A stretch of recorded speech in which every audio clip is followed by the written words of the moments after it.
Okay, welcome back. Well, we have Sudarshan Sukhani and Mitessh Thakkar now joining us. The market looks like will reward you if you took the long trade yesterday, which is what both Sudarshan and Mitessh have been recommending. Good morning, Sudarshan. That trade's been working out, right? I mean, if the Nifty stabilizes around 17,500, buy the bank Nifty and let it be. Of course, we had a rally yesterday and looks like we'll have a gap up today. What next? Yeah, good morning, Anuj. See, 17,500 was under test yesterday. The market tried to go down, but there were a significant number of buyers and the test of holding 17,500 was successful. So usually this test lasts for a few days. It doesn't mean that a change of trend has taken place and we are back into a strong bull market. That's not the case. But these short-term tests have some life. So today again, I think we should see reasonably strong markets. Because there is a gap up, it would be wise to wait for a dip or wait for at least a sideways consolidation to go long. And today the opportunity comes in both the Nifty and the Bank Nifty. So the idea would be to go long, keep a 100-point stop loss in the Nifty from the opening price and 150-point for the bank. I think that stops can be trailed quickly. Okay. So buy both Nifty and Bank Nifty today, that kind of a day. Of course, put a reasonable stop loss, but don't chase the gap up. Maybe if the market gives you a dip or consolidation, then perhaps you want to buy. Mitessh, good morning.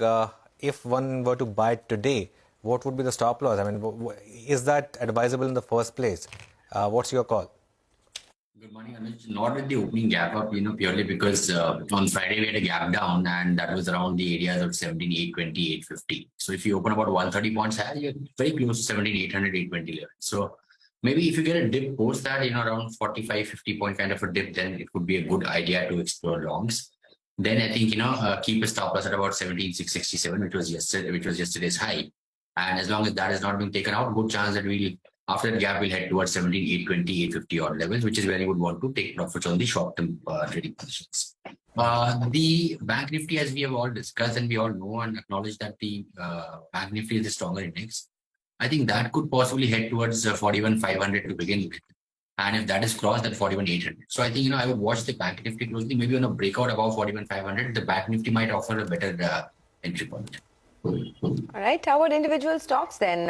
What do you think one should be buying and selling today? Mitessh, let me start with you. Yeah. So on the stock side, I have more of buy calls today, 3 buys to a sell. Bajaj Finance is a buy with a stop below 74.50 for targets of 7,600. Escorts had a very strong breakout yesterday. That's a buy with a stop at 20.50 for targets of 21.65. And HUL is a buy with a stop at 25.54 for targets of 26.30. IEX on the other side is a sell call with a stop at 157.5 for targets of 145. Okay. And Sudarshan, what are you going with? I'm going with the same stock, at least one common stock with Mitessh, that's HUL. HUL is a buying opportunity for me also. It's probably completing a correction and likely to move up. Stop is 25.08. Alchem is a buy. Alchem, if you see the chart, Anuj, the Alchem has been moving up steadily. Even when the market was going down, going through a correction last week, Alchem was very decently up. So that's a buying opportunity. Stop is 3146. Birlasoft, Bsoft is the intraday short sell. Again, it's a very weak stock, at least now. It has poor relative strength, downside momentum. Keep an intraday short, stop above 311. And finally, Granules is a buy. Granules is another outperforming stock. Keep a stop at 313 and look to buy it. Right. Thanks a lot for that. We'll come back and talk more about technicals. But for now, thank you, gentlemen.